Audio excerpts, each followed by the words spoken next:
കേരളം ഓരോ ദിവസവും മാറിക്കൊണ്ടിരിക്കുകയാണ്.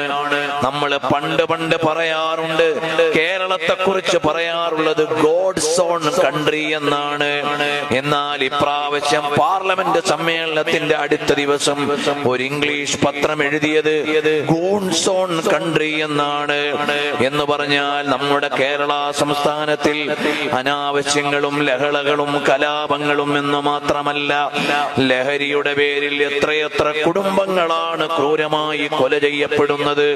എല്ലാം മറന്ന് ഉമ്മയെ അനുജനെ അതാ ഭക്ഷണം വാങ്ങിക്കൊടുത്ത് സന്തോഷിപ്പിച്ച് ഉടപ്പിറപ്പിനെ കൊന്നുകളയുന്ന ക്രൂരതയിലേക്ക് കേവലം കൗമാര യൗവനങ്ങളെ നയിച്ചു കൊണ്ടുപോകുന്നത് നമ്മുടെ നാട്ടിൽ വ്യാപകമായി ഉപയോഗിക്കപ്പെടുന്ന ലഹരിയാണ്. അധികാരികൾക്ക് ഇതിൽ ഉത്തരവാദിത്വമുണ്ട്, രക്ഷിതാക്കൾക്ക് ഇതിൽ ഉത്തരവാദിത്വമുണ്ട്, സമൂഹത്തിന് ഇതിൽ ബാധ്യതയുണ്ട്.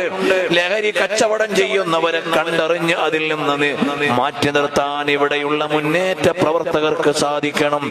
അധികാരികൾക്ക് ശക്തമായി നിയന്ത്രിക്കാൻ കഴിയണം.